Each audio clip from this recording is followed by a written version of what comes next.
දැන් අපි අලුත් වැඩක් පටන් ගත්තා. මොකද්ද මේ ඉකෝ බෙර කියන්නේ? ඇත්තටම ඉකෝ බෙර කියන්නේ ඕගොල්ලෝ ගන්න බෙරේක. ඒ බෙරේ හදන්න අපිට ගහක් කපන්න වෙනවා. ඉතින් ඒ ගහට වටිනාකමක් දෙන්න. එහෙම නැත්නම් ඒ කපන ගහට නැවත ආත්මයක් දෙන්න තමයි අපි මේ හදන්නේ. ඒ ඕගොල්ලෝ ගන්න බෙරේට අදාළ වූ.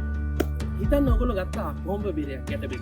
ඉතින් අපි එදාට ඔයාගේ ඩේට් එකට ඔයාට වෙන වෙන සීරියල් කෝඩ් එකට අපි ඒ දිනයටම කොහොඹ ගහක් හිටවනවා. අපේ ඉකෝ බෙර ෆොරස්ට් එකක් හදන්න තමයි අපේ මේ අනාගත සැලසීම. ඒ විතරක් නෙමෙයි. අපෙන් දෙනවා ඕගොල්ලන්ට උරුමය කියලා වටිනා කියන සර්ටිෆිකට් එක. ඒක පරම්පරාවෙන් පරම්පරාවට දෙන්න පුළුවන් වටිනා සහතික. කවදා හරි දවසක ඒ ගහ ලොකු වෙලා මතකනේ අර ඔයා හිතුවක ඒ ගහ ලොකු වෙලා කවදා හරි දවසක නැවත අපි කපනවා බෙර හදන්න.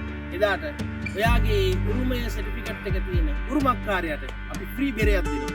මේක අනාගතේ ලොකු ප්ලෑන් එකක් විදිහට තමයි ක්‍රියාත්මක කරන්නේ.